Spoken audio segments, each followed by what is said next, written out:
තෝරාගත් අත්‍යවශ්‍ය ආහාර ද්‍රව්‍යයන්හි ඇස්තමේන්තු සිල්ලර මිල පරාසයන් පහත පරිදි වේ. 2025යි 3.17 සිට 2025යි 3.23 දක්වා තීරිඟු පිටි කිලෝග්‍රෑම් 1ක මිල පරාසය රුපියල් 155යි 178යි. සුදු සීනි කිලෝග්‍රෑම් 1ක මිල පරාසය රුපියල් 220යි 240යි. පරිප්පු කිලෝග්‍රෑම් 1ක මිල පරාසය රුපියල් 265යි 283යි. ආනයනික අර්තාපල් කිලෝග්‍රෑම් 1ක මිල පරාසය රුපියල් 150යි 175යි. ඉන්දියාවෙන් ආනයනය කරන ලද බීලුණු කිලෝග්‍රෑම් 1ක මිල පරාසය රුපියල් 150යි 190යි. ආනයනික බීලුණු පාකිස්තාන කිලෝග්‍රෑම් 1ක මිල පරාසය රුපියල් 110යි 120යි. ආනයනික රතුලූණු කිලෝග්‍රෑම් 1ක මිල පරාසය රුපියල් 280යි 320යි.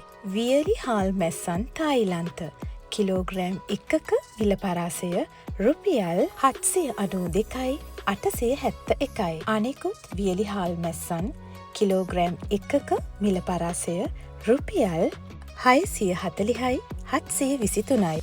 වියලි මිරිස් කිලෝග්‍රෑම් 1ක මිල පරාසය රුපියල් 640යි 720යි. සුදු බිත්තර 1ක මිල පරාසය රුපියල් 26යි 32යි. දුඹුරු බිත්තර 1ක මිල පරාසය රුපියල් 28යි 34යි. දේශීය තින්කල මාළු ටූනා ග්‍රෑම් 425 මිල පරාසය රුපියල් 300යි 380යි. දේශීය තින්කල මාළු මැකරල් ග්‍රෑම් 425 මිල පරාසය රුපියල් 310යි 420යි. ආනයනික තින්කල මාළු ග්‍රෑම් 425 මිල පරාසය රුපියල් 380යි 415යි.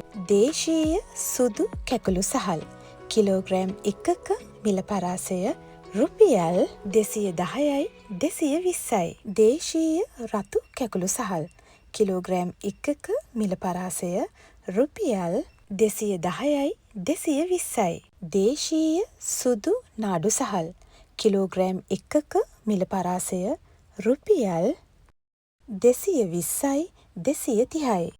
ආනයනික කැකුළු සහල් කිලෝග්‍රෑම් 1ක මිල පරාසය රුපියල් 200යි 210යි. ආනයනික නාඩු සහල් කිලෝග්‍රෑම් 1ක මිල පරාසය රුපියල් 210යි 220යි. සම සහිත බොයිලර් කුකුල් මස් කිලෝග්‍රෑම් 1ක මිල පරාසය රුපියල් 800යි 990යි. සම්පූර්ණ යොදේ සහිත කිරිපිටි ග්‍රෑම් 400ය මිල පරාසය රුපියල් 950යි 1090යි. ඔබ වෙළඳපොළට ගොස් භාණ්ඩ මිලදී ගැනීමේදී ප්‍රථමයෙන් මිල පුවරුව පරීක්ෂා කරන්න. ඇස්තමේන්තු මිල පරාසය තුළම මිලදී ගැනීමට කටයුතු කරන්න. එම පරාසයන් තුළ විකිණීමට ඉදිරිපත් කර නොමැති නම් මිලදී ගැනීම ප්‍රතික්ෂේප කර ඒ වෙනුවට විකල්පයන් සඳහා යොමු වන්න. සදාචාරාත්මක ව්‍යාපාරික පරිසරයක් ගොඩනගා ගැනීම වෙනුවෙන් සබුද්ධිමත් පාරිභෝගිකයෙකු ලෙස වෙළඳපොලේදී අපි හැසිරෙමු.